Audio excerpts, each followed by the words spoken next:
मेरे गुरु महेश्वर शिव को मेरा प्रणाम है। इस कालखंड के प्रथम शिव के शिष्य और हम सबों के परम आदरणीय वरेण्य गुरु भ्राता साहब श्री के चरणों में मेरा प्रणाम है। शक्ति स्वरूपा माँ नीलमानंद जी के चरणों में मेरा प्रणाम है और चंडीगढ़ के इस मैदान में उपस्थित आप सभी गुरु भाई गुरु बहन के चरणों में मेरा प्रणाम है।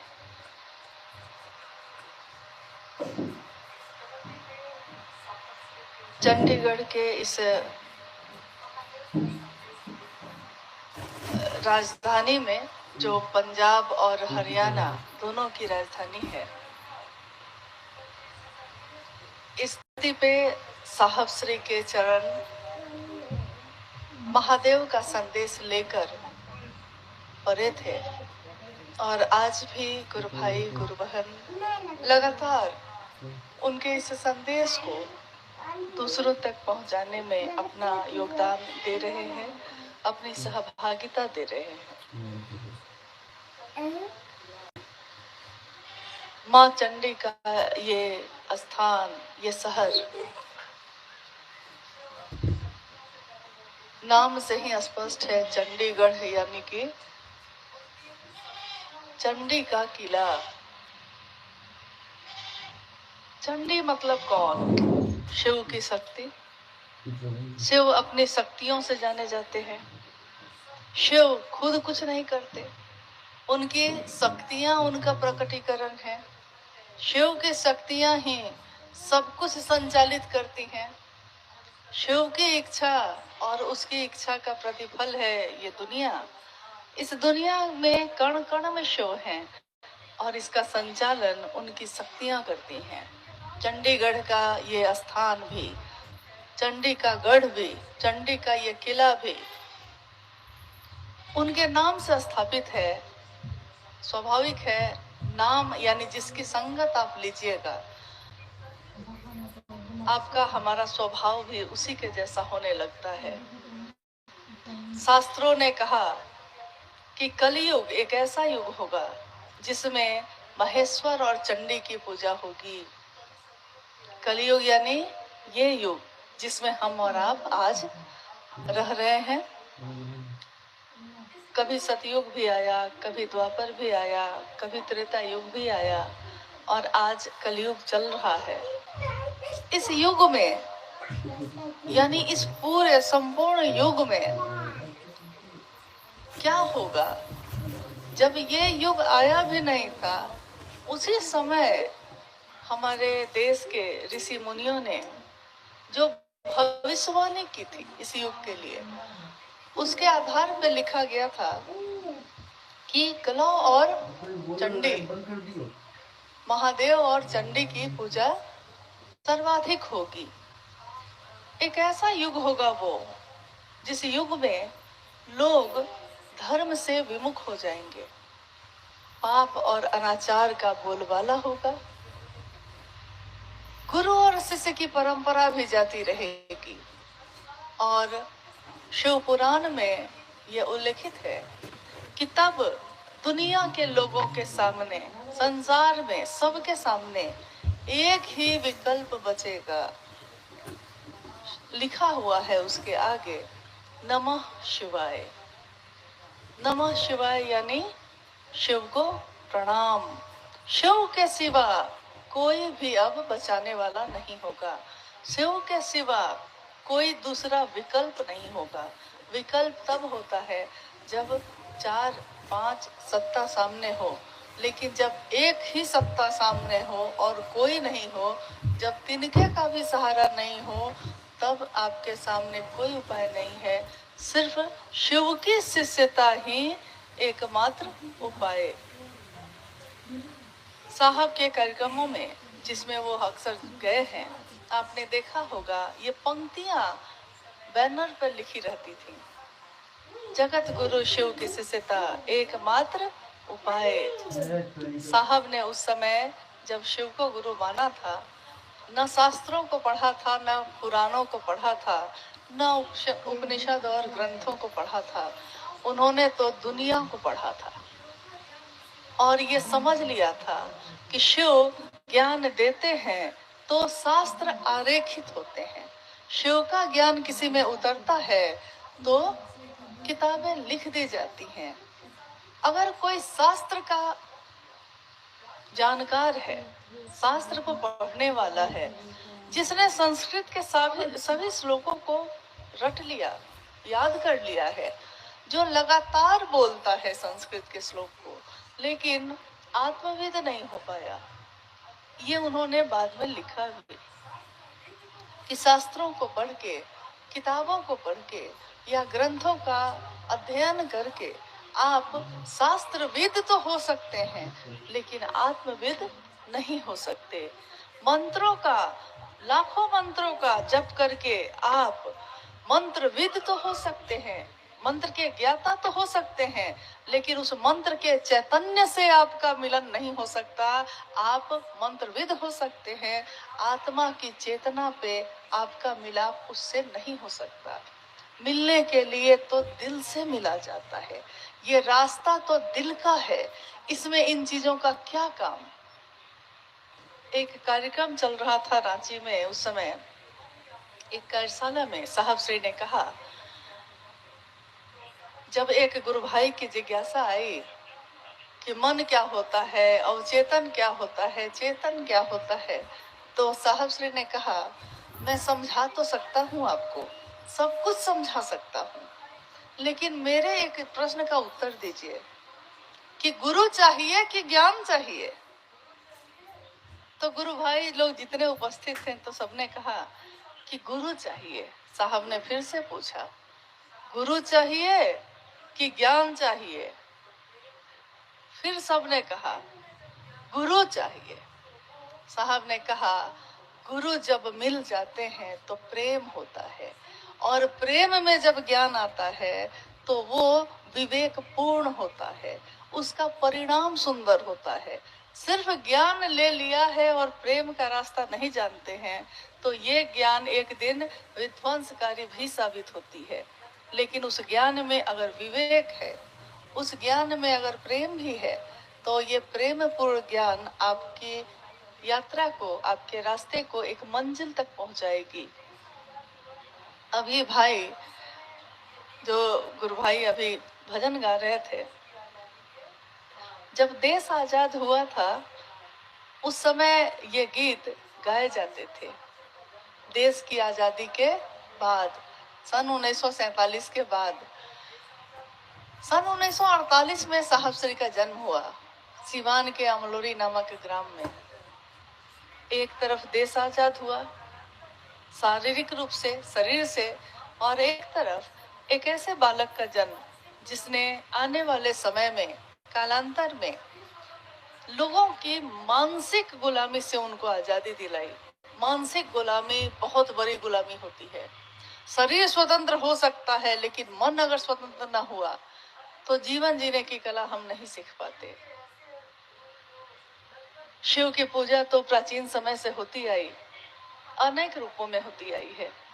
शिव के ऐसे रूप जो लगभग सब जगहों पे पूजित हुए, उसमें महाकाल का उनका रूप, महाभैरव का, महायोगेश्वर का, महाकपालेश्वर का, निहंगी और चिता का भस्म लपेटे कपालेश्वर का, और प्रेमी और गृहस्थों के साकार आदर्श उमा के पति का भी। शिव की पूजा वैद्यनाथ के रूप में भी होती रही, वैद्यों के भी जो नाथ हैं वैद्यनाथ, उनके रूप में भी होती रही, जन जन में होती रही। विश्व का कोई देश ऐसा नहीं रहा जब प्राचीन समय में जहाँ शिव की पूजा न होती हो। आज भी कितने देशों में जब खुदाई होती है तो हजारों साल पहले के शिवलिंग उस खुदाई में मिलते हैं, चाहे वो दक्षिण अफ्रीका हो या वियतनाम जैसा शहर हो। लेकिन धीरे धीरे धीरे धीरे दुनिया के लोगों का जुड़ाव जो शिव से था वो कम होता गया और दुनिया ज्यादा हावी होती गई। नतीजा अपनी जड़ों से दूर होना लोग शुरू हो गए। और आज जिस युग में, जिस समय में हम लोग जी रहे हैं, ये एक ऐसा युग है जिसमें शिव की पूजा तो हो रही है, लेकिन शिव से हमारा जो जुड़ाव होना चाहिए था वो हो नहीं सका। साहब श्री हरिनानंद जी ने बस इतना ही कहा, महादेव मेरे गुरु हैं, आपके भी हो सकते हैं। न उन्होंने कोई कर्मकांड बताई, न उन्होंने कोई साधना उपासना बताई। कहा गुरु जब शिव होते हैं तो शिव जब खुद गुरु हैं, स्वयं गुरु हैं, किसी और की क्या जरूरत। महादेव जब गुरु हैं और इतने सुंदर हैं, सुंदर यानी सत्यम शिवम सुंदरम, महादेव की सुंदरता जो कभी नहीं बदलती, मेरी और आपकी तो बदल जाती है। हम आज जिसको सुंदर लगते हैं कल नहीं लगते, आज जो युवा है कल वृद्ध हो जाते हैं, आज जो बच्चा है कल युवा हो जाता है, आज जो मित्र है कल दुश्मन हो जाता है, आज जो दुश्मन है कल मित्र भी हो जाता है। यानी हमारे आपके संबंध तो पल प्रतिपल बदलते रहते हैं। मौसम भी इतना नहीं बदलता जितना आज इंसान बदलने लगा। नहीं, इतने रंग बदलते हैं। क्या कब सुना है कि महादेव का सत्य बदल गया, महादेव की सुंदरता बदल गई। एक ऐसी सुंदरता जिसका क्षय नहीं होता कभी, एक ऐसा सत्य जो कभी नहीं बदलता, हमेशा जो था, है और रहेगा भी। महादेव से साहब श्री ने वैसे महादेव से हमको आपको मिलवाया। ये गुरु भाई जो पंक्ति गा रहे थे, जब देश आजाद हुआ था तो उसी के तर्ज पे ये गीत अभी बज रहा था। इंसाफ की डगर पे बच्चों दिखाओ चल के, ये देश है तुम्हारा, नेता तुम ही हो कल के। ये गीत बजते थे उस समय जब देश आजाद हुआ था, क्योंकि देश को आजादी मिली थी लाखों लोगों के जीवन की आहुति देकर। एक स्वतंत्र देश में, एक आजाद देश में आज हम आप जी रहे हैं, लेकिन आज जो जी रहे हैं उन लोगों के कारण जी रहे हैं जिन्होंने अपने प्राण न्यौछावर किए भारत की इस भूमि पे, तब हम आप आज आजाद देश में जी रहे हैं। मानसिक गुलामी से स्वतंत्रता 1948 में जन्मे उस बालक ने जब आने वाले समय में लोगों को इससे स्वतंत्र कराया, तो इस स्वतंत्रता, ये भी एक स्वतंत्रता की लड़ाई ही तो है।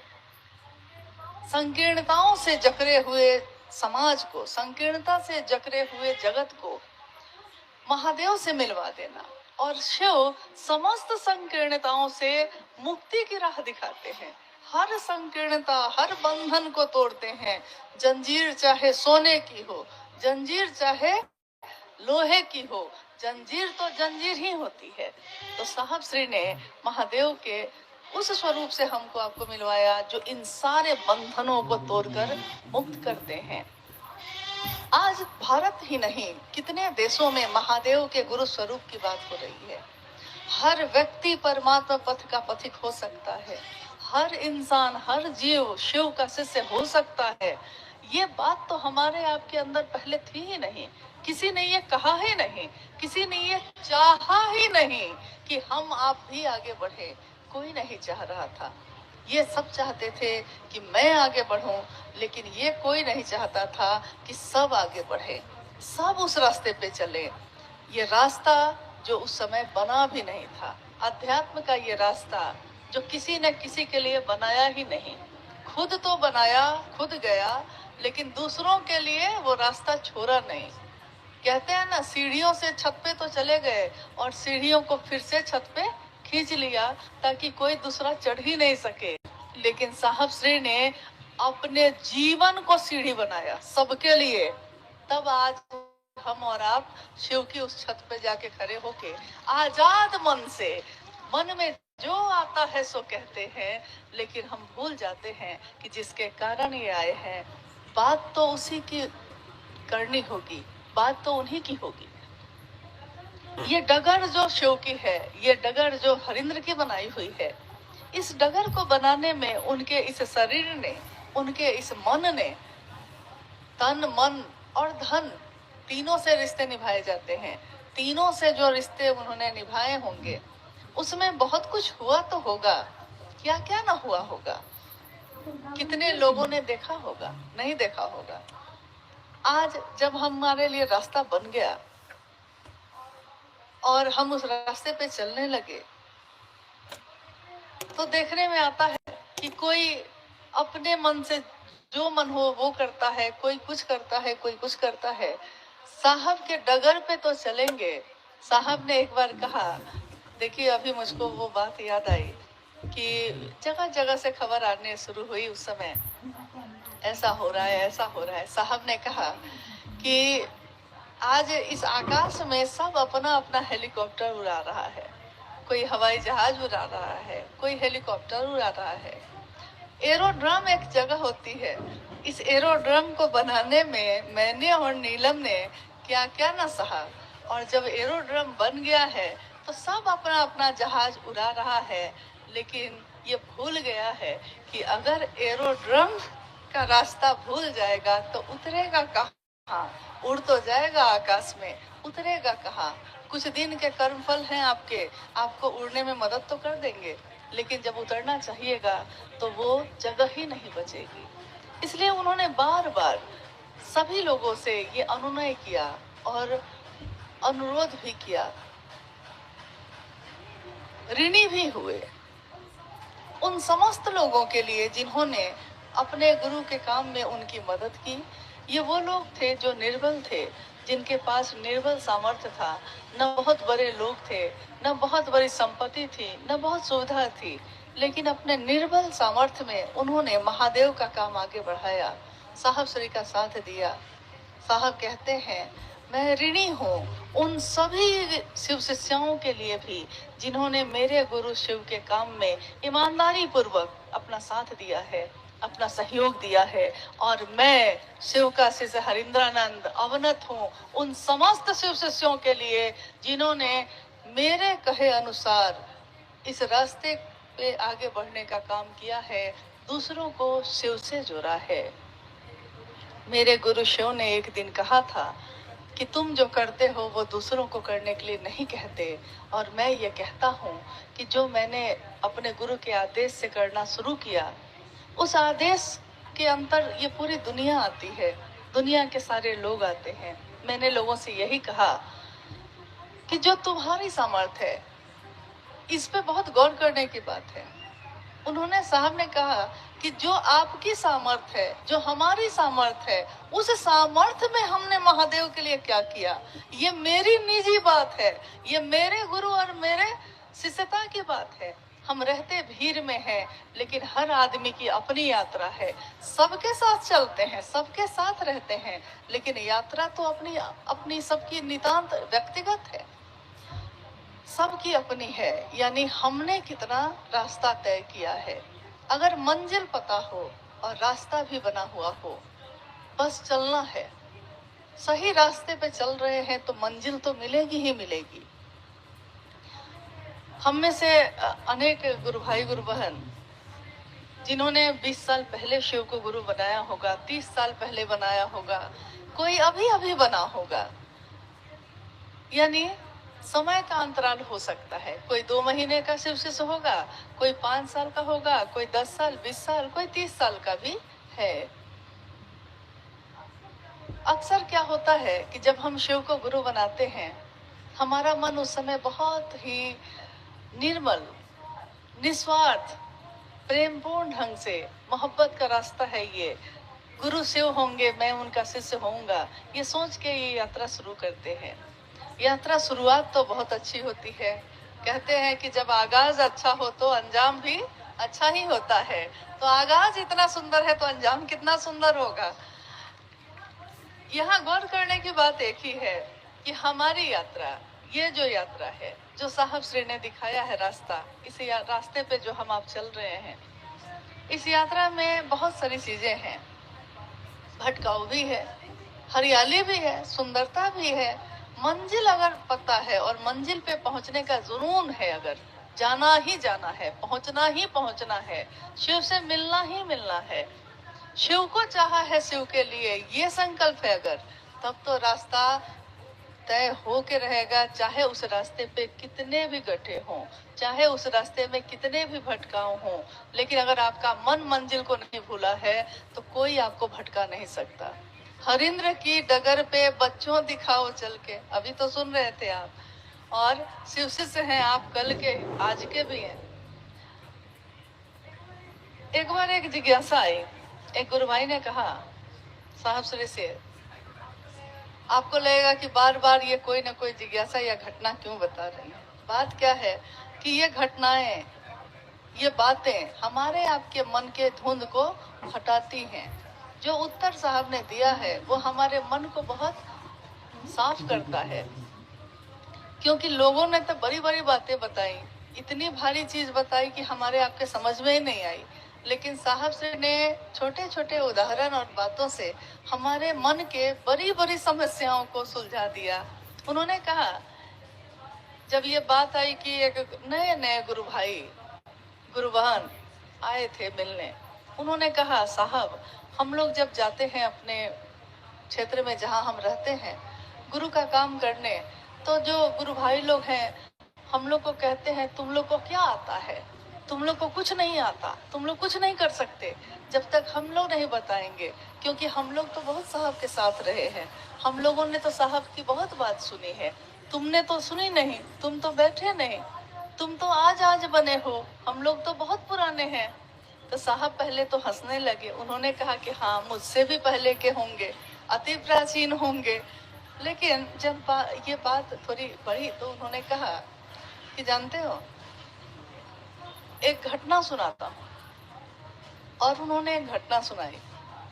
कहा कि एक व्यक्ति पूरा का पूरा लकवा ग्रस्त है, पूरा शरीर उसका जड़ है, लकवा यानी कि जड़, हिल भी नहीं सकता है, पूरा शरीर लकवा ग्रस्त है, बरसों से बिस्तर से हिल भी नहीं सका, बिस्तर पे ही सब कुछ होता रहा उसका, वो हिल नहीं सका।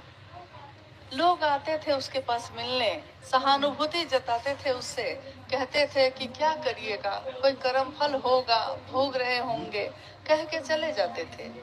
एक व्यक्ति ऐसा आया जिसने उससे कहा कि नहीं तुम हार क्यों मान गए, अभी भी प्राण तो है ना, मन मजबूत करो, उठ सकते हो, चल सकते हो, यात्रा तय कर सकते हो, हार क्यों मान ली तुमने।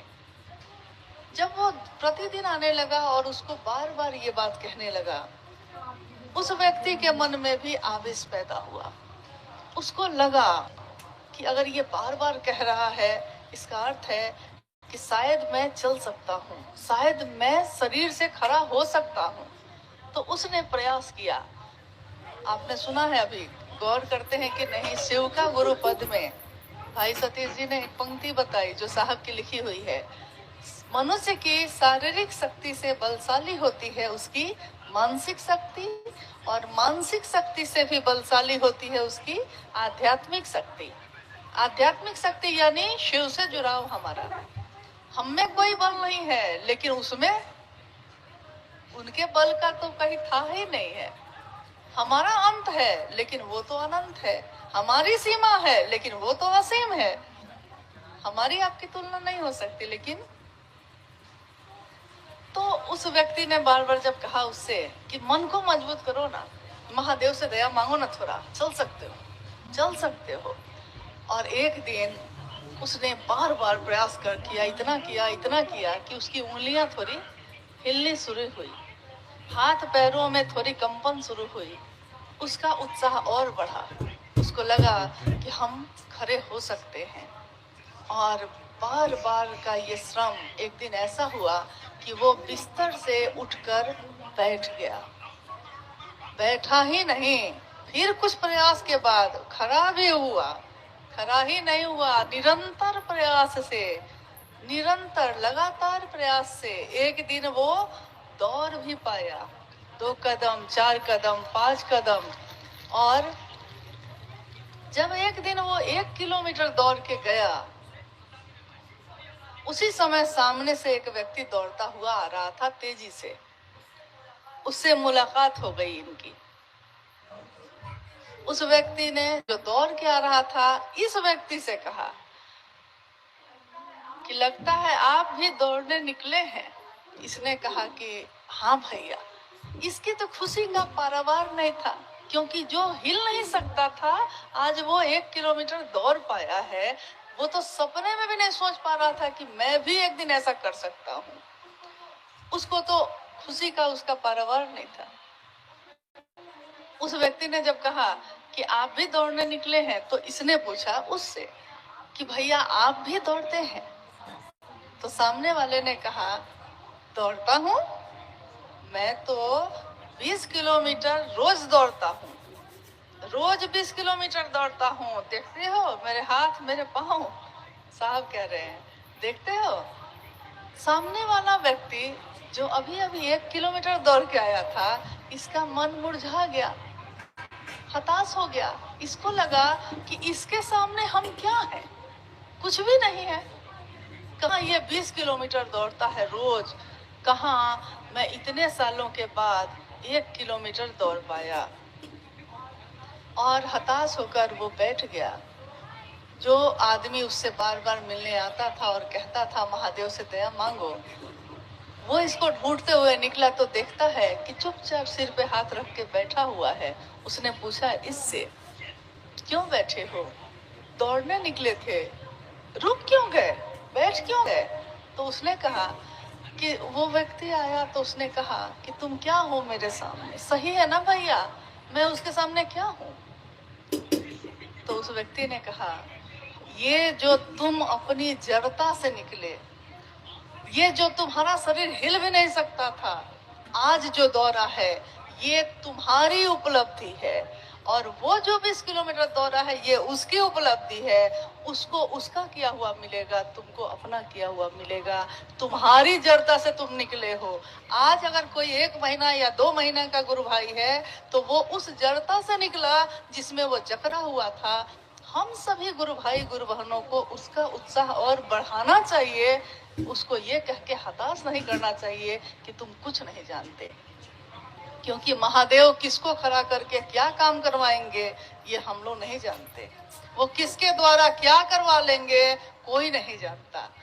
उनके साहब के माता पिता भी नहीं जानते थे कि मेरा ही पुत्र महादेव के द्वारा चुन लिया जाएगा। उनके माता पिता कहाँ जानते थे?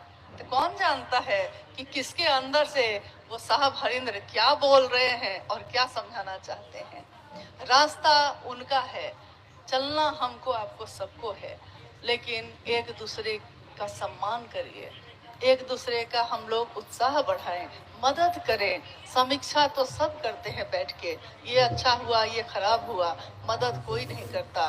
और जो मदद करता है वो तो बोलता भी नहीं। अगर साहब हरिंद्रानंद जी ये कहते कि ये दुनिया तो मेरी है, दुनिया ये दुनिया हरिंदर की दुनिया, एक हरिंदर निहाल सारी दुनिया, तो ये दुनिया तो महादेव की है, ये दुनिया तो साहब हरिंद्रानंद की है।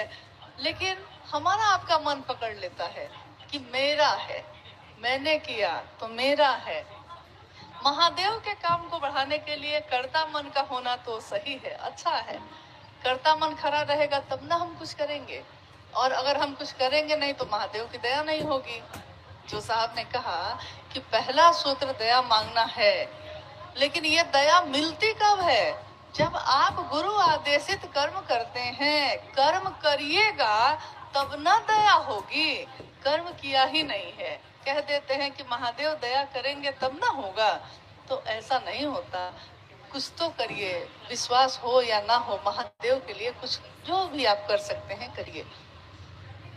चंडीगढ़ के इस शहर में साहब श्री के साथ 2017 में आने का सौभाग्य मिला था। यहीं से हम लोग हिमाचल में पहली बार, हिमाचल का भी कार्यक्रम बद्दी में हुआ था और यहाँ से हम लोग उस तरफ बढ़े थे। आज जब से कल जब आए हम लोग यहाँ, तब से हर पल वो सारे दृश्य आंखों के सामने गुजर रहे हैं। लोग समझते हैं, हम लोग उनको भूल जाते हैं। जिसको महादेव के काम से मतलब होगा वो किसी को नहीं भूलता। हमारे दुबे भाई यहाँ बैठे हैं तो उन्होंने नीचे कहा कि मैं दुबे जो हूँ, तो मैंने कहा हम पहचानते हैं आपको। कैसे पहचानते हैं?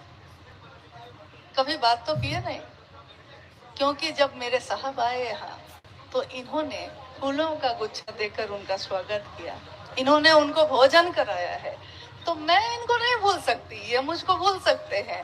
जिसने साहब के कहे हुए काम को किया है, इतना भर भी अगर किया है, एक गिलास पानी लेकर भी अगर वो खड़ा रहा है, दीदी नीलम आनंद के छाया के तले जो चला है, कोई शिव का शिष्य उन व्यक्तियों को नहीं भूलता, कभी नहीं भूलता। महादेव के काम में किसी ने अगर किसी के लिए कुछ किया है तो एहसान मानना शिव शिष्यों की तो ये पहचान है कि जो एहसान माने, जो अपने गुरु की दया का अनुभव करे और महादेव की दया के आश्रय दूसरों को भी चलने के लिए प्रेरित करे। आज का ये शिव गुरु महोत्सव, हालांकि गर्मी का समय है ये, और फिर भी यहाँ के गुरु भाई गुरु बहनों के बहुत आग्रह पे हम लोगों ने कहा कि ठीक है, लोगों को कष्ट तो होगी, लेकिन देखिए हमारे सामान्य भावाचरण, कष्ट तो हुआ, गर्मी है, धूप है, लेकिन हमारा आपका सामान्य भावाचरण जगत के लिए अनुकरणीय है। एक जो व्यक्ति शिव शिष्य भी नहीं है, लेकिन अभी जब आए थे वो थोड़ी देर पहले, तो उन्होंने कितनी सुंदर बात कही। कहा कि मैंने अपनी पत्नी से कहा कि शिव महिमा में जाना है, तो मेरी पत्नी ने कहा कि शाम के समय न होगा। मैंने कहा कि नहीं, अभी जाना है। तो उसने कहा कि आज तो वर्किंग डे है, यानी कि काम करने का दिन है, तो आज थोड़े ही लोग आएंगे, लेकिन देखिए आप लोग कितने लोग हैं। तो वो सामान्य भावाचरण हमारा आपका है, लेकिन कोई दूसरा इससे उसको लगता है कि आखिर कुछ तो बात महादेव में ऐसे है कि लोग अपने घर के आराम को छोड़कर और मौसम की परवाह नहीं करके भी एक जगह पे एकत्रित हुए हैं कि मेरे गुरु शिव की बात होगी, मेरे गुरु शिव की बात होगी, जहाँ लोग बैठेंगे, कोई दरी बिछाता है, कोई मैदान साफ करता है। आपको नहीं पता किसने मैदान साफ किया, आप नहीं जानते किसने दरी बिछाई है, लेकिन आप हम बैठे हैं उस पे। तो जो बिछाता है, जो व्यवस्था करता है हमारे आपके आराम की, हम उसको नहीं देखते, हम उस आराम का उपयोग करते हैं, लेकिन वो दिखाई नहीं देते। लाखों गुरु भाई गुरु बहन जो महादेव के काम में साहब दीदी के साथ चलते रहे, वो नींव के पत्थर की तरह उस नींव में उनकी ईंटें लगती रहीं, जिसकी इमारत आज दिखाई देती है। इमारत इतनी बुलंद है कि संख्या गिनी नहीं जा सकती, लेकिन संख्या बढ़ जाने से ही काम हो जाता है, ऐसा नहीं है। संख्या तो बढ़ गई, भीड़ तो हो गई, लेकिन क्या इस भीड़ में शिव का शिष्य है कोई? क्या इस भीड़ में शिव की शिष्यता का संकल्प है? किसी की माँ को कोई गाली दे दे तो वो उसको छोड़ता नहीं। और अगर मैंने अपने साहब को अपना माना है, नीला मानंद जी को अपना माना है, अपने गुरु को अपना माना है, तो मेरे गुरु पे अगर कोई उंगली उठाता है तो हम कैसे बर्दाश्त करते हैं? हमारे साहब और दीदी के बनाए हुए रास्ते पे नहीं चल के हर जगह हर मानसिकता के लोग आज अलग अलग तरीके से अपना अपना एक अभियान लेके चल रहे हैं। किसी को रोकता नहीं है आकाश, जिसको इच्छा है उड़े, जिसको जो मन है करे। आकाश कहाँ किसको रोकता है? क्योंकि आकाश को पता है कितना भी उड़िएगा, रहिएगा तो मेरे अंदर ही, जाइएगा कहाँ? उड़ने के लिए भी तो आकाश का ही सहारा चाहिए। इसलिए आकाश इसकी चिंता नहीं करता, आकाश सबको जगह देता है। उड़ लो, अपने पंखों को नाप लो, तोड़ लो, लेकिन शिव का शिष्य जो होता है वो महलों में नहीं रहता। महलों के ये कनकाभ शिखर होते कबूतरों के ही घर। महलों में गरुड़ नहीं सोता है, उड़ता कहाँ है गरुड़? उड़ता वो वारी प्रपातों में, पानी पीता है वारी प्रपातों से, उड़ता वो झंझावातों में और रहता है चट्टानों पे, उसको कोई फर्क नहीं पड़ता। महादेव के शिष्य भी जो होते हैं वो अपने आचरण से, अपने सामान्य भावाचरण से जगत को ये दिखाते हैं कि महादेव का संकल्प लेकर बढ़े हैं तो महादेव की ही स्थापना करेंगे। इस काम में अपनी सहभागिता, अपना सहयोग देंगे। बाकी दुनिया में क्या हो रहा है, अपने गुरु शिव की दया के आश्रय पे छोड़ दीजिए। छोड़ देना एक बहुत बड़ी सजा होती है, चित्त से उतार देना भी बहुत बड़ी सजा होती है। महादेव के दायरे से बाहर निकल जाना भी बहुत बड़ी सजा होती है। आप अलग से प्रयास क्यों करेंगे? किसी के लिए कुछ नहीं करने की जरूरत है। सब कोई अपने महादेव के काम में हम लोग अच्छे तरीके से चले, लोगों को उत्साहित करें। महादेव का काम पूरे पंजाब में इतना हो कि एक बार जब हम लोग अमृतसर आए थे तो साहब श्री ने कहा कि पूरे पंजाब में इतने शिव के शिष्य हो जाएं, क्योंकि अकाल तख्त जानते हैं किसका नाम है? अकाल तख्त यानी कि शिव का ही एक नाम, अकाल जो काल से परे है। और जब पंजाब में इतना महादेव का काम बढ़ जाए तो पंजाब पूरे राज्य स्तर का एक कार्यक्रम करना है अमृतसर में। उस दिन उन्होंने कहा था, कभी जो मन में होता है एक दिन वो मूर्त होता है। कभी चंडीगढ़ में महादेव का काम बढ़े किसी ने सोचा होगा, लेकिन सोचने के बाद, इच्छा के बाद ज्ञान लिया, ज्ञान के बाद क्रिया की है, तो आज चंडीगढ़ में गुरु भाई गुरु बहन यहाँ उपस्थित है। पूरे प्रांत में महादेव की बात बहुत तीव्र गति से चल रही है, चलती रहेगी। आप हम जितना भर कर सकते हैं करेंगे, जितना करेंगे ये मेरा अपने गुरु के लिए किया हुआ है, आप भी जितना करेंगे आपका अपने गुरु के लिए किया हुआ है। इसके सिवा हम अपने गुरु को और क्या दे सकते हैं? उस गुरु को जो शरीर ही नहीं है, महादेव को न कपड़े चाहिए, न गहने चाहिए, न चढ़ावा चाहिए, न नाच गान चाहिए, जो नृत्य के भी सम्राट है नटराज, उनकी बात करते समय तो सबके कदम थम जाते हैं, कोई नाच नहीं सकता। अगर वो शिव का शिष्य है तो वो गरिमापूर्ण ढंग से बैठता है, अपने गुरु की बात कहता है और अपने आचरण से भी जगत को ये दिखाता है शिव के शिष्य कैसे होते हैं। इस महोत्सव में कुछ जिज्ञासाएं भी आई हैं। आइए हम लोग उन जिज्ञासाओं पे भी बात करने की कोशिश करते हैं। आपके मन में अगर कोई बात हो, हम लोग कोई विद्वान तो है नहीं, हमको आपको बस साहब ने जो सिखाया है, जो समझाया है, जो हमारे मन में महादेव के लिए प्रेम का प्रस्फुटन कराया है, उतना भर ही हम जानते हैं। यहाँ कोई विद्वान नहीं है, यहाँ कोई प्रवचन करता नहीं, यहाँ कोई सत्संग कर्मी नहीं आया है, कोई नहीं। कोई भी है तो शिव का शिष्य है, गुरु शिव है और शिव की बात करने आए हैं। शिव की बात सुनते हैं, शिव की बात करते हैं, जिसकी संगत में रहते हैं उसके जैसे हो जाते हैं। साहब कहते हैं कि ये क्यों कहते हो कि शिव जैसा होना चाहते हो? अरे वो शिव ही तुम्हारे जैसा हो जाता है। उसी के नाथ हो लिए जो उसके साथ हो लिया, उसी के हो गए वो जो उनके साथ हो लिया, उसी के जैसे बन गए वो जो उनके जैसा बनना चाहता है। कोई कपालिक बन के आता है तो वो कपालेश्वर बन के आ जाते हैं, कोई योगी बन साधता है तो योगेश्वर बन के आ जाते हैं, कोई काल से मुक्ति की प्रार्थना करता है तो महाकाल के रूप में आते हैं, कोई पदचाप करता है इस पे कि धरती पे अन्न की उपज हो तो नटराज का नृत्य करते हैं, कोई उमा का पति मानकर गृहस्थ आश्रम में सुख और शांति की पूजा करता है तो उमा के पति के रूप में कर्पूर गौरव का रूप लेकर आते हैं। साहब ने यही तो कहा, तुम क्यों महादेव जैसा बनना चाहते हो? अरे वो महादेव ही तुम्हारे जैसा बन जाता है, तुम उससे मिलो तो सही, उसी के हो जाते हैं वो जो उनके जैसा होना चाहता है, जो उनके साथ होना चाहता है। आइए हम लोग कुछ समूह पे भी बात करें। जी जी, शिव को गुरु मानने के बाद, शिव को गुरु मानने के बाद मेरा मन अस्थाई शिष्य भाव में कैसे जाएगा?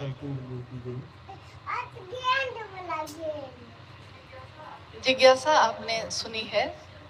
शिव को गुरु मानने के बाद हमारा मन अस्थाई शिष्य भाव में कैसे जाएगा? अस्थाई भाव, अस्थाई भाव को पहले थोड़ा हम लोग समझते हैं। अस्थाई भाव क्या होता है? जैसे एक माँ बाप का अपने बच्चे के लिए अस्थाई है, कहते हैं पूत कपूत हो जाता है, लेकिन माता को माता नहीं होती, क्योंकि वो माँ का अस्थाई भाव है। पुत्र कुछ भी कर लेता है, सबको माफ कर देती है, क्योंकि वो अस्थाई है, उसमें परिवर्तन नहीं होता। तो अस्थाई भाव हमारे जीवन में कैसे होता है? हमको आता है, आपको आता है। पति और पत्नी एक साथ रहते हैं, कितनी बातें होती हैं, लड़ाई झगड़ा कोहराम सब हो जाता है और फिर से एक साथ ही रहते हैं, यानी अस्थाई से भाव। बाहर की चीजों से अंदर का जुड़ाव खत्म नहीं होता। अस्थाई से भाव जगत में कैसे होता है ये हमको आपको आता है, महादेव से कैसे होगा ये नहीं आता। किसी ने बताया नहीं, किसी ने समझाया नहीं, किसी ने इसको इस जुड़ाव को करने में मदद नहीं की। तो साहब ने कहा कि महादेव से अस्थाई शिष्य भाव हो जाना शिष्यानुभूति एक छोटी सी पंक्ति है, छोटी सी किताब है जो 1990 में साहब श्री ने अपनी अनुभूति के आधार पर लिखा था, जिसको उसमें एक ही पंक्ति ऐसी है जो अनिवार्य कही गई।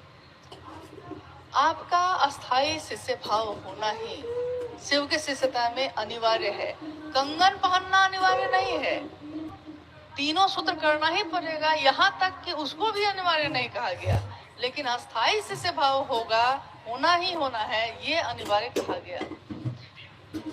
ये कैसे होगा? निरंतर महादेव से दया मांगना, बार बार मेरा मन महादेव से दया मांगे, चाहे विश्वास हो या ना हो, लेकिन अगर बार बार हम महादेव से दया मांग रहे हैं तो निरंतर प्रयास हमारे मन में शिव की दया का प्रवेश कराता ही कराता है, और महादेव की परिधि में, महादेव के घेरे में ही हमारा मन चलता है। जब हम शिव की चर्चा करते हैं, शिव की चर्चा करना, शिव की चर्चा सुनना, यानी निरंतर ये काम करना, लगातार ये काम करना, धीरे धीरे धीरे धीरे हमारे विचार को भाव में, भाव को प्रेम में परिणत करता ही करता है। और तीसरा सूत्र करते करते शिष्यता के भावांतरण के लिए अपने गुरु शिव को प्रणाम करने का निवेदन आवश्यक है। तो यानी कि शिष्यता का भावांतरण, भाव में बदल जाए, ये शिष्य भाव में बदल जाए, ये विचार एक दिन ये भी हो जाता है। ये तीनों सूत्र हमारे मन में शिव के लिए अस्थाई भाव करने में सहायक सूत्र हैं। बहुत बार ये बात आई, लेकिन हम लोगों ने या तो ध्यान नहीं दिया है, कभी गौर नहीं किया है। सालों से हम लोग दूसरों से ये कहते हैं कि महादेव को गुरु बना लीजिए और तीनों सूत्र करिएगा। लोग कहते हैं कि 3 सूत्र किस लिए करना है, तो हम लोग कहते हैं उनको कि मदद करेगा, ये महादेव को गुरु बनाने में सहायक क्रिया है। और एक दिन साहब ने पूछा कि इतने सालों से आप लोग कह रहे हैं कि ये सहायक क्रिया है, तो आज मैं पूछता हूँ कि मूल क्रिया क्या है तब? क्योंकि कोई चीज की सहायता के लिए आप कोई काम बनाते हैं तो उसका मूल कोई काम होगा ना। ये सड़क बननी है तो मिस्त्री है लगा हुआ है, उसकी सहायता के लिए ना कोई मिस्त्री दिया जाता है। ये काम है, ये काम करना है, ये कार्यक्रम कोई कर रहा है तो उसकी सहायता सारे लोग मिलके कर रहे हैं, लेकिन कोई तो खड़ा हुआ होगा पहले। तो मूल कौन है? साहब ने कहा कि इसमें मूल काम क्रिया क्या है जिसकी मदद के लिए ये सहायक क्रिया है? तो उन्होंने उस दिन यही समझाया कि अस्थाई शिष्य भाव हो जाए। शिव का अस्थाई शिष्य भाव हो जाना, शिव का शिष्य का अस्थाई शिष्य भाव हो जाना ही इसका मूल काम है। इसकी मदद के लिए ये तीनों सूत्र हैं। जिस दिन ये काम हो जाए, आपका मन इतना जुड़ जाए कि महादेव से दया के आश्रय में ही रहे, महादेव की बात ही करे और सुने, महादेव को ही प्रणाम करे, तब भी आप क्या करिएगा? क्या तब आप तीनों सूत्र करना छोड़ दीजिएगा? तो उन्होंने कहा कि नहीं। साइकिल चलाने के लिए, सीखने के लिए आप साइकिल चलाते हैं, लेकिन जब साइकिल चलाना सीख लेते हैं तो साइकिल तब भी चलाने का तरीका तो वही होता है ना। जब साइकिल चलाना सीखे थे तो जिस तरीके से सीखा था, सीख लिए हैं तो उसके बाद भी उसी तरीके से चलेगा ना। तो महादेव से तीनों सूत्रों से आप मदद ले सकते हैं, जुड़ाव कर सकते हैं, लेकिन एक दिन ये जुड़ाव हो जाए इसकी निरंतर कोशिश करनी है। आपने देखा होगा पत्थर का अगर बहुत बड़ा टुकड़ा हो और 1 बाल्टी पानी आप लीजिए और 1 बाल्टी पानी उस पत्थर पे डाल दीजिए, क्या उसमें कभी छेद हो सकता है? क्या वो पत्थर फट सकता है? कल्पना भी नहीं की जा सकती। पत्थर पानी के फेंकने से कैसे टूटेगा? नहीं टूट सकता। लेकिन आपने ये देखा होगा कभी कभी चापाकल या नल, उसके नीचे कोई पत्थर रख दीजिए और उसमें एक एक बूंद को लगातार गिरने दीजिए। एक बूंद पानी की अपनी कोई औकात नहीं, कोई भी साथ नहीं, लेकिन निरंतर अगर वो एक एक बूंद पानी पत्थर पे गिरता रह गया लगातार, तो क्या होता है? टूट जाता है। सही बात है, वो पत्थर भी टूट जाता है निरंतर प्रयास से। हमारा आपका मन शिव होगा नहीं, शिव का आवेश जगेगा नहीं उसमें, निरंतर प्रयास आवश्यक है। बस यही साहब श्री ने कहा है कि दूसरी चीजों को हम लोग छोड़ देते हैं, हमारे दुख हमारी पीड़ा से महादेव ही मुझको मुक्त कर सकते हैं। लेकिन जब दुख आता है, जब पीड़ा आती है, तो हम सबसे पहले महादेव को ही छोड़ देते हैं कि महादेव को से दया नहीं मिली है, इसलिए महादेव को छोड़ो। ठीक एन समय पे छोड़ते हैं, बस अब दया होनी ही है कि हम लोग छोड़ के किनारे हो जाते हैं। तो निरंतर हमारा आपका प्रयास अस्थाई शिष्य भाव प्रदान करता है। शिव की शिष्यता साहब के द्वारा शुरू किया गया है। साहब के जुड़े बिना शिव शिष्य बन सकते हैं? गर्मी भी लग रही है? नहीं, लग तो रही ही है, बोल नहीं रहे हैं। जिज्ञासा है कि शिव का शिष्य होने के लिए शिव शिष्य साहब हरिंद्रानंद जी से जुड़े बिना हो सकते हैं कि नहीं? यही ना, यही है ना। शिव शिष्य हरिंद्रानंद जी से जुड़े बिना, यानी उनसे मिले बिना महादेव का शिष्य हम हो सकते हैं कि नहीं? हो सकते हैं। क्यों नहीं हो सकते हैं? क्योंकि पहले तो लोग हुए हैं ना। अभी तो आपने सुना कि ग्रंथों में 112 शिष्यों प्रशिष्यों का जिक्र मिलता है। उसके बाद भी बहुत शिव शिष्य हुए होंगे, लिखा नहीं गया होगा, लेकिन हुए तो होंगे। किसी के बारे में आपने सुना क्या कि उसके विचार में, उनकी सोच में इतनी ताकत हो कि करोड़ों लोग उस सोच पे चलने लगे? शिव के शिष्य तो पहले भी हुए ना।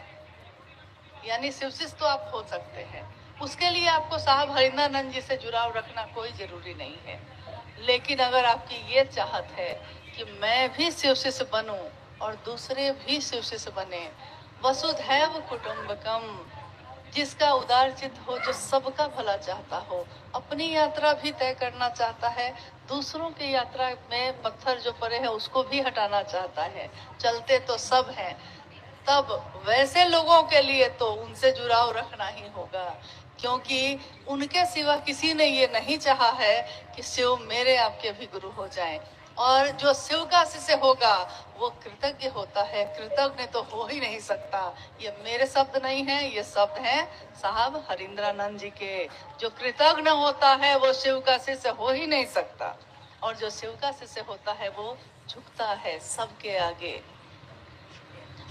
एक बात जो अक्सर आती रहती है, शिव महादेव से जुड़ाव तो समझ में आता है लोगों को, ठीक है, शरीर नहीं है, निराकार है, वो बिना शरीर के हैं, मन से जुड़ना है। साहब शरीर में आए, फिर शरीर से गए, तो शरीर का आना और शरीर का जाना, यानी यहाँ भी मामला निराकार का ही है। जुड़ाव, शिव के शिष्य से जुड़ाव हम क्यों करें? इस जगत में शिव के शिष्यता का जो व्यापक आज व्यापकता है, विस्तार है, वो न मैंने किया है, न आपने किया है, वो साहब और दीदी ने किया है। कोई शिव का शिष्य अगर होगा तो जब भी शिव शिष्यता की बात चलेगी, कहते हैं जब हुस्न की बात चलेगी तो तेरा नाम होगा। जब शिव शिष्यता की बात चलेगी तो साहब हरिंद्रानंद जी का नाम होगा ही होगा। क्योंकि जिसने जोड़ा है, जिसने तरीका बताया है, इतना कृतज्ञ तो कोई नहीं हो सकता। आज तक महादेव तो थे ही, हम भी थे। महादेव से कैसे मिला जाता है ये किसी ने नहीं बताया था, रास्ता ही नहीं था चलने का। हर व्यक्ति चल सकता है ये किसी ने नहीं बताया। लोग जंगल और पहाड़ में साधना उपासना के लिए जाते रहे, किसी के स्पर्श से शिव का अनुभव करते रहे, मंत्रों के लाखों जपों में महादेव को पाते रहे। और हमने महादेव को पाया है अपने गृहस्थ आश्रम के उतार और चढ़ाव में, अपने बच्चों के शोर के बीच भी, रोटी बेलते हुए भी, खेत में काम करते हुए भी, कंपनी और फैक्ट्री में खटते हुए भी महादेव को पाया है हमने। तो किसके कारण पाया है? हमने कोई साधना नहीं की, हमने कोई उपासना नहीं की, हमने किसी मंत्र का जप नहीं किया। साहब ने जो शिव का मंत्र आया, शिव का प्राण मंत्र जो उनकी सांसों पे चढ़ा और उतरा, बस जो उन्होंने पाया वो सब दे दिया। जो पाया है वो दे दिया है। हीरा मोती तो लोग चुनते ही रह जाते हैं, और महादेव का जो नाम का हीरा मोती गली गली में मिल रहा है, उसको लेने वाला कौन है? ले ले ले कोई लेने वाला, आवाज लगाऊं गली गली, हर गली में आवाज लगाने वाले लोग हैं, लेने वाला लेता है, मिलने वाला महादेव से मिलता है। तब भी हमारा दायित्व है कि हम लगातार ये कोशिश करें कि हम इस काम को कर सकें। शिव शिष्यता के जनक इस कालखंड के साहब हरिंद्रानंद जी, उनका नाम, उनका शिष्य का भाव जो इस जगत पे उतरा है, जैसे ही ये नाम आता है, जैसे ही उनके शिष्य भाव की बात आती है, सारे लोगों की नजर और उनके सर झुक जाते हैं।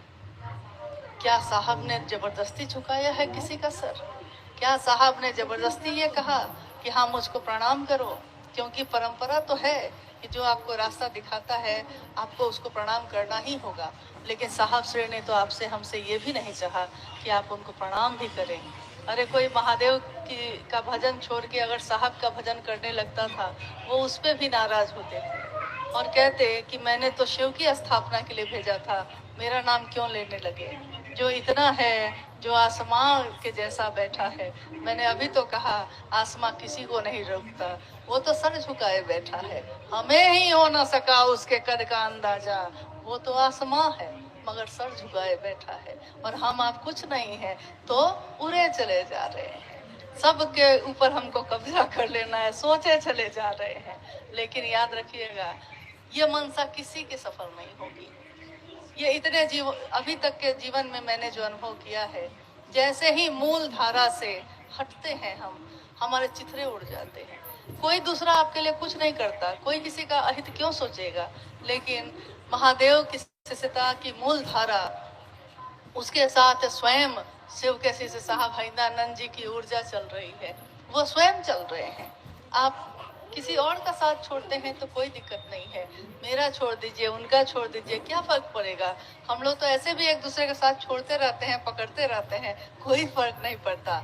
लेकिन जिसके कारण शिव गुरु हुए हैं, उनका साथ छोड़िएगा तब तो बहुत दिक्कत होगी।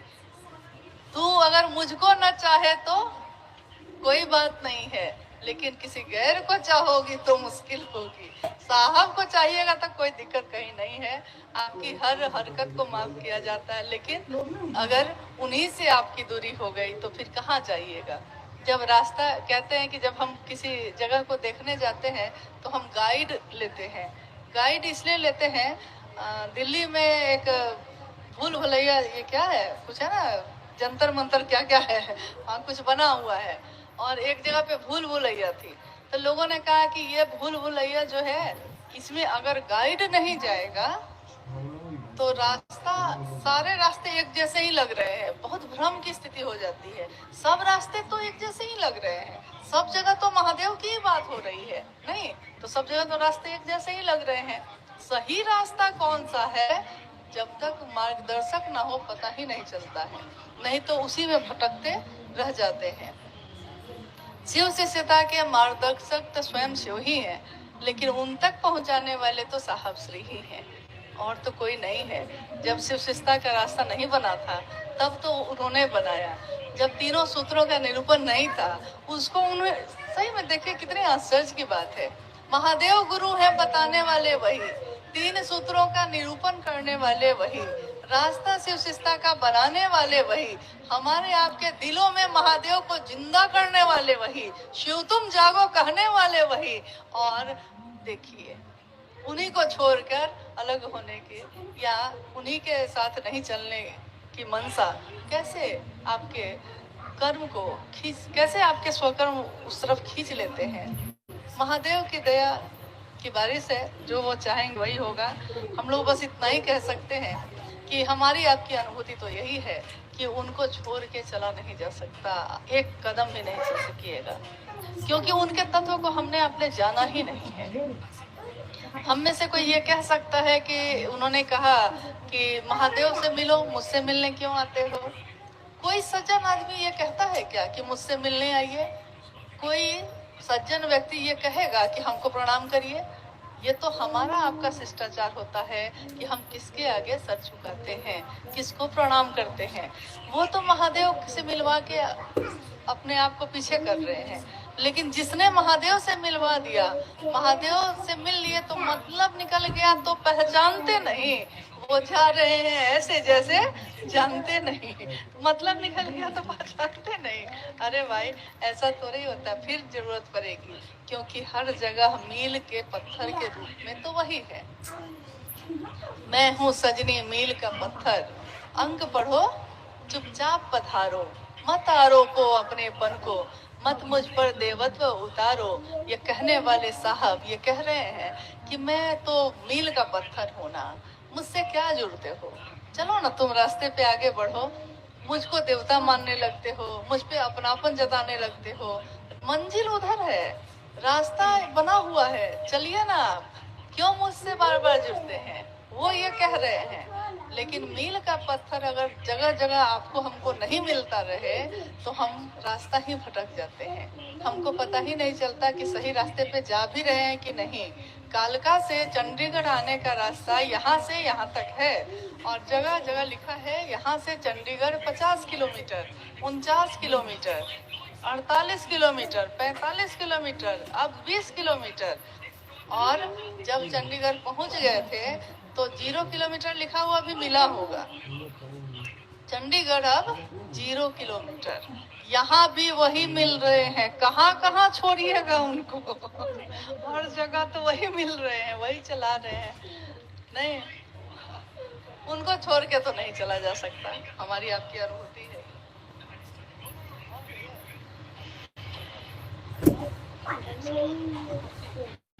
ठीक है, एक जिज्ञासा और है, उस पर भी हम लोग बात कर लें। शिव शिष्यता की शिखर की तलहटी में संपूर्ण संकीर्णताएं तिरोहित हो जाता है, कैसे? ये शिष्यानुभूति की पंक्ति है। शिष्यानुभूति 1990 में लिखी गई साहब श्री के द्वारा। ये तो आपको जानकारी होगी, सबको को जानकारी है ना इस बात की। उसी पुस्तक की एक पंक्ति है, शिव भाव के शिखर की तलहटी में ही समस्त संकीर्णताएं तिरोहित हो जाती हैं।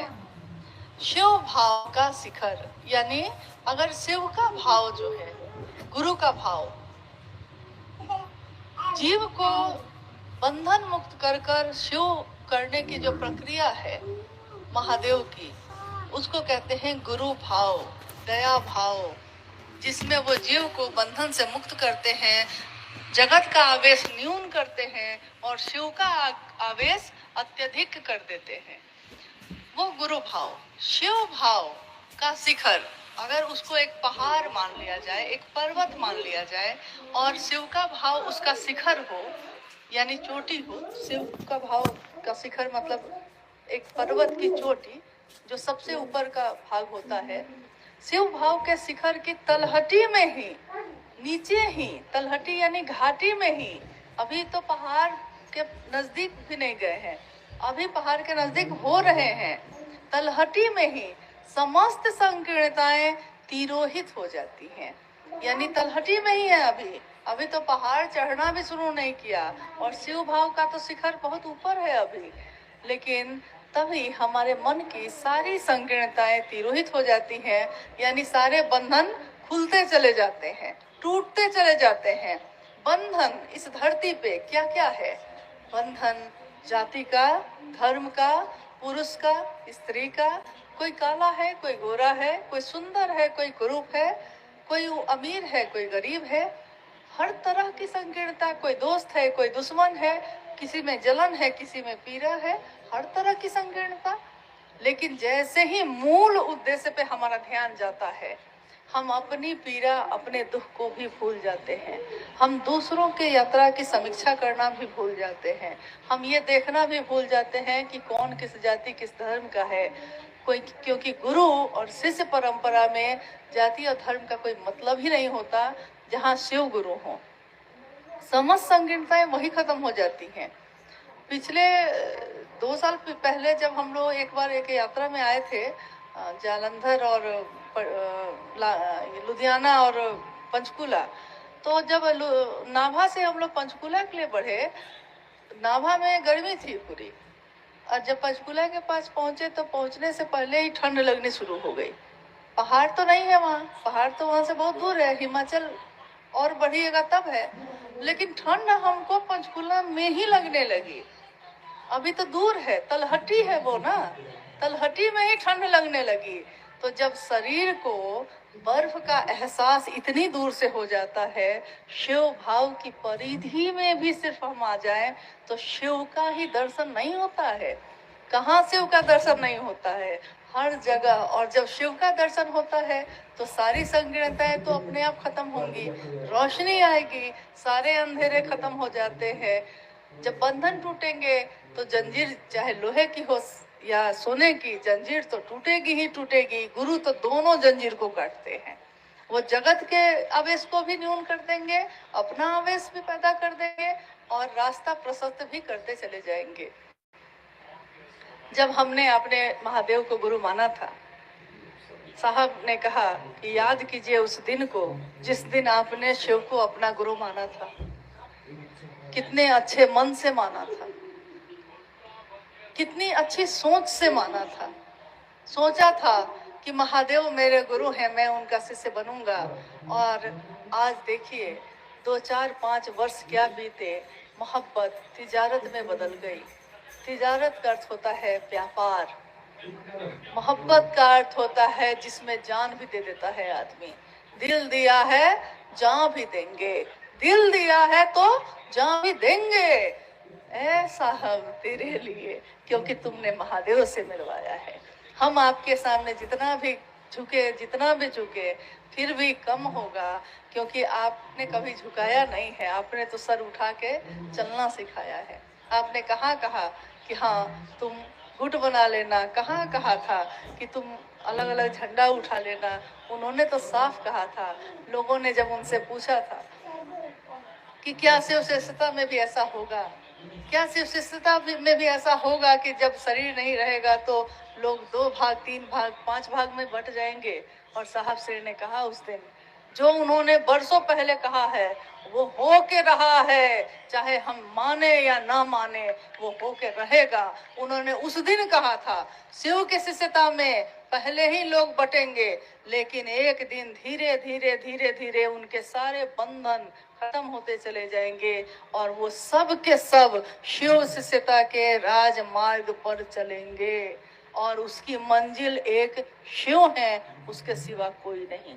यहाँ गुरु शिव हैं, कोई नहीं, कोई वरीय नहीं, कोई उत्तराधिकारी नहीं, कोई वरिष्ठ नहीं, कोई बहुत बड़ा शिव शिष्य नहीं, कोई गुरु की पदवी पे नहीं बैठा है। गुरु शिव है, बाकी सब शिव के शिष्य हैं। रास्ता राजमार्ग का है शिव शिष्यता का, और मंजिल है भगवान शिव स्वयं।